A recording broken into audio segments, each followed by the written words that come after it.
Alors en Martinique, c'est un projet centralisé, professeur Roch, baptisé le CIPAG, qui est préconisé avec en quelque sorte la Guadeloupe et la Guyane comme satellite, à savoir un cyclotron et 3 TEPSCAN. C'est bien cela? Moi, il n'y a pas de satellite dans l'affaire. Il n'y a pas de satellite dans l'affaire. L'idée était de dire un industriel s'occupe du cyclotron et il délivre des radioéléments pour des TEPSCAN qui sont installés dans les hôpitaux des 3 territoires. Bon, ça, c'est le schéma qui est le schéma proposé. Bon, maintenant, on peut revenir sur les responsabilités de l'État. C'est l'État qui choisit aujourd'hui de mettre 2 projets l'un à côté de l'autre. Je crois que c'est pas la peine de revenir là-dessus. C'est l'État qui devra en assumer les responsabilités. La philosophie du projet qui a été définie par le président de la République pour la Martinique, c'est un cyclotron qui est là pour faire de la coopération. Bon, faire de la coopération, bien entendu, on peut faire de la coopération, et ça n'est que notre souhait avec la Guadeloupe et avec la Guyane. Faire de la coopération veut dire aussi être capable d'exporter des radioéléments. Donc ça nous met dans une situation avec un cyclotron qui est un cyclotron probablement de 18 MeV. Voilà, j'entends parler de 40, mais c'est un cyclotron qui a la possibilité d'exporter. Donc il faut qu'il produise un certain nombre de doses. Qui est plus gros que celui de la Guadeloupe, envisagé par la Guadeloupe. Pardon ? Qui est plus gros, en tout cas en capacité, que celui envisagé par la Guadeloupe. Je ne connais pas bien le projet de la Guadeloupe. J'ai entendu parler pendant longtemps. Mais vous l'avez entendu là, à l'instant. Bon, là, j'entends parler de 12 MeV. Ça veut dire que c'est un mini cyclotron qui est conforme aux installations qui se font en la matière, mais qui représente un certain coût, parce que la différence de coût entre un 18 et un 12 MeV n'est pas une différence de coût importante. Et en termes de fonctionnement et de gestion quotidienne pour l'avenir, ça représentera malgré tout un coût qui sera porté par la PUI en Guadeloupe. Bon, maintenant, ce qui est important dans tout ça, c'est que tout le monde ait accès à des isotopes. Nous, on pensait qu'on pouvait le faire avec un seul cyclotron. Si l'État choisit d'agir autrement sur des arguments que j'ai bien entendus là, et dont je respecte tout à fait les arguments qui ont été développés, eh bien, il faudra que l'État en assume l'avenir. Alors, il y a les investissements, c'est-à-dire que nous, notre projet en termes d'investissement sur le cyclotron, c'est 6 millions d'euros, donc c'est pas manifestement beaucoup plus que ce que vous avez prévu, si j'ai bien compris. Mais après, il y a l'exploitation. Et l'exploitation, certes, on peut compter sur une augmentation, un développement, et on le souhaite, pour qu'on ait un nombre d'examens de plus en plus important. Mais l'exploitation, il faudra bien la gérer. Donc si c'est les PUI, c'est les hôpitaux. Mais si c'est les hôpitaux, ça s'appelle plan de retour à l'équilibre tous les ans, rediscussion avec l'État, tous les ans. Vous faites bien, vous êtes sûr de vouloir continuer à faire ça. Donc ça va être une relation qui sera une relation autant pour le CHU de Martinique que pour le CHU de Guadeloupe. S'il y a 2 cyclotrons et que l'un comme l'autre sont gérés par les PUI, eh bien, ça rentrera dans le cadre des négociations. Si ces cyclotrons, si ces équipements sont déficitaires, ça sera mis dans le cadre de la discussion générale sur nos déficits. Il ne faudrait pas que l'État disent tiens, de toute manière en Guadeloupe comme en Martinique c'est tant, si vous avez un déficit sur l'exploitation de vos équipements, vous vous débrouillez et vous prélevez sur le reste des besoins de santé de la population. C'est ça notre inquiétude. Alors vous avez... C'est ça notre inquiétude. La véritable inquiétude, elle n'est pas sur les investissements, elle n'est pas sur le choix de la machine. Bon, moi je suis très intéressé de savoir quelle est la nature du projet guadeloupéen.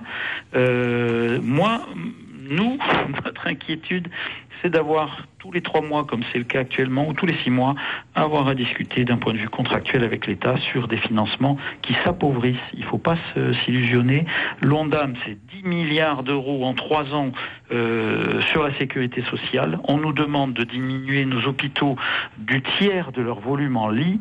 on est dans une situation qui est une révolution au niveau de la santé et pour lequel l'État, eh bien, si on est trop dispendieux, nous met la corde au cou. Professeur Roch, vous parliez de coopération cyclotron, un projet qui est tourné vers axé sur la coopération. Est-ce que vous avez des garanties, notamment par exemple de Trinidad ou de la Barbade, d'une coopération, d'une participation? C'est les paroles du président de la République, hein, c'est pas les miennes. Hein.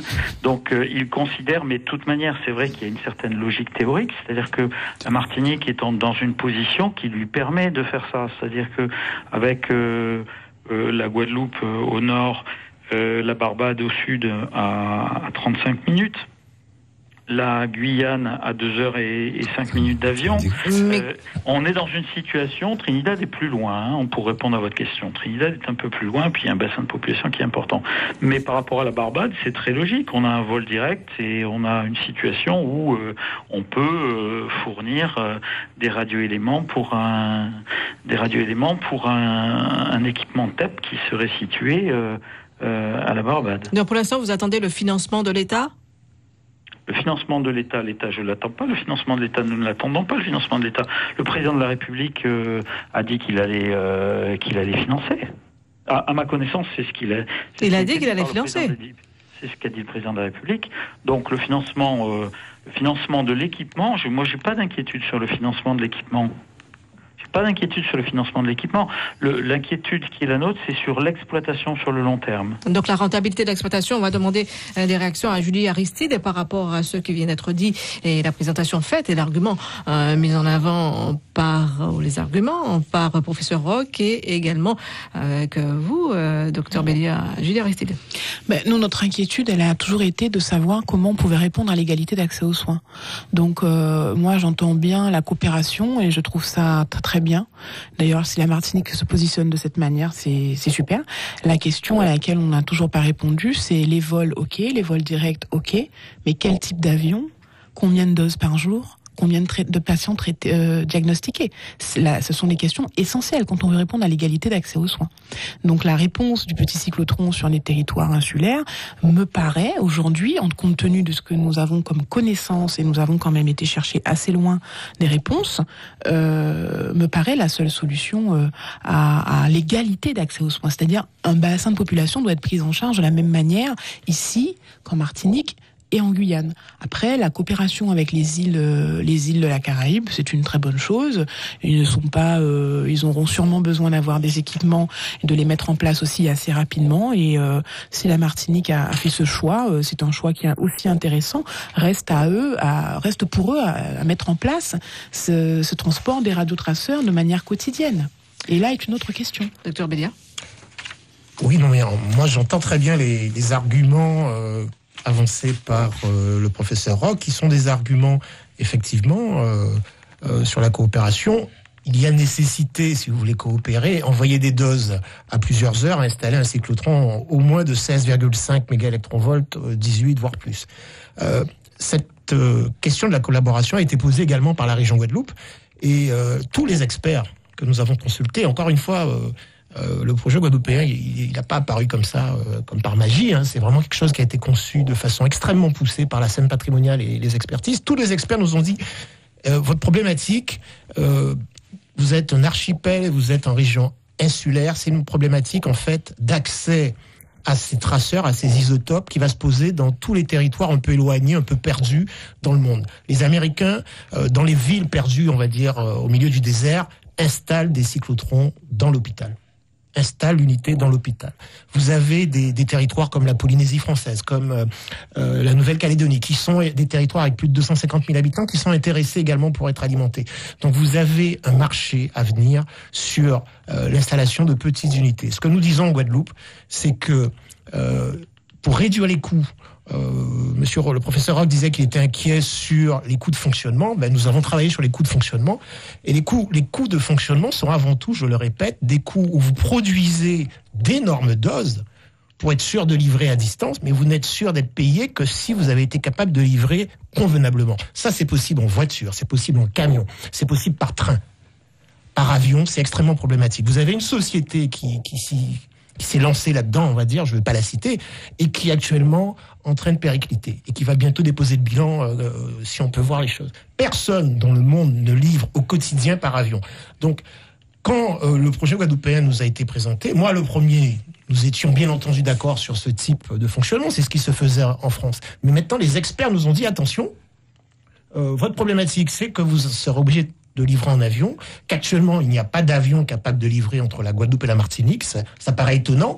La Martinique peut livrer la Guyane dans l'Airbus A320, mais pas dans les ATR.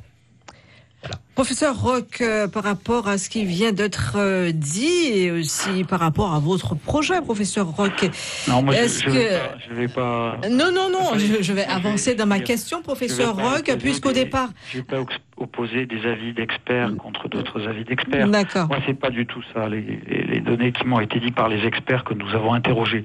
Donc là, je pense que là, si on va sur ce type de problématique, on va pas. Bon, parce que au fond, je reconnais au docteur Bélia le droit d'avoir vu des experts qui lui ont dit ça. Bon, après, dans tout ça, moi, il y a qu'une chose qui me dérange un petit peu, c'est que encore une fois, je reviens vers l'État. La ministre de la Santé est venue nous voir. Elle a vu qu'il fallait régler le problème. Elle a mandaté des experts, et ces experts sont capables de parler de ces sujets beaucoup mieux que moi-même. Eh bien, les rapports de ces experts, on ne peut pas les avoir sur la table. Ça permettrait d'éviter qu'on se pose des questions qu'on n'a pas à se poser, ou qu'on soit dans des postures que moi je voudrais pas avoir avec nos amis de la Guadeloupe. Mais justement, puisqu'on est dans la collaboration, moi je suis vraiment très étonné que la ministre de la Santé demande à des experts de venir, que des experts viennent, qu'ils rendent des rapports et qu'on ne puisse pas y avoir accès pour l'instant. Donc c'est tout. Moi, je ne vais pas me mettre à la place d'un expert de droite par rapport à un expert de gauche. On va avancer parce qu'on a parlé de l'État il y a quelques instants. Oui. Est-ce qu'il serait possible éventuellement, par rapport, puisque le projet guadeloupéen, sans faire l'apologie du projet guadeloupéen, ciblait sur les 3 départements, c'est-à-dire 3 unités dans chaque département, c'est-à-dire de façon équitable, est-ce qu'il serait possible que, par exemple, en Martinique, on revoit la copie? C'est-à-dire, votre idée, c'est de dire, tiens, on met le cyclotron simplement en Guadeloupe? Pas du tout. C'est pas ce qui était proposé. 3 mini-cyclotrons dans les 3 départements, il me semble. C'est bien cela, Julie Aristide. Est-ce qu'il serait possible qu'on envisage, éventuellement en Martinique, l'installation de mini-cyclotrons comme en Guyane? Attendez, il y a baby cyclotron, mini. On est dans le mini-cyclotron. Le mini-cyclotron, c'est un cyclotron. C'est un cyclotron, il fait 12 meuves. Celui qu'on suggère en fait 18, c'est bonnet blanc et blanc bonnet. Il y en a un qui fait 20 doses, l'autre qui en fait 40. C'est la même chose. Enfin, c'est pas très très différent. L'hypothèse initiale qui avait été, moi, ce que j'avais compris du projet Guadeloupe, c'était un projet beaucoup plus avant-gardiste qui était sur du baby cyclotron avec des conditions de gestion qui étaient très, très différentes à l'intérieur d'un hôpital. Bon, ça c'est une hypothèse.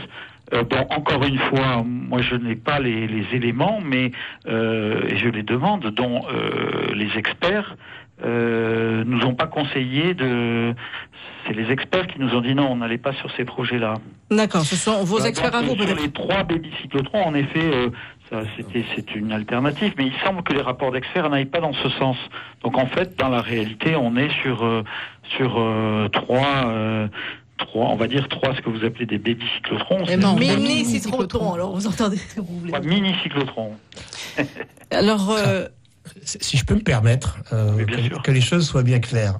Il n'a jamais été question en Guadeloupe d'installer des cyclotrons baby. Vous savez, on a rencontré les experts, en tout cas moi je les ai rencontrés.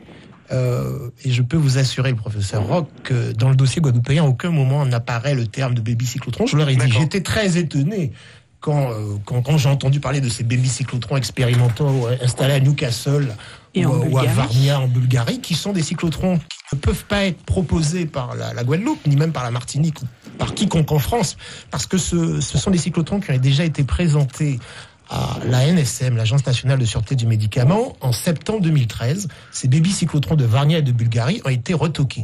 Donc, comment vous voulez que le dossier guadeloupéen puisse envisager ce type d'équipement, puisqu'on sait déjà depuis septembre 2013 qu'ils ne sont pas adaptés.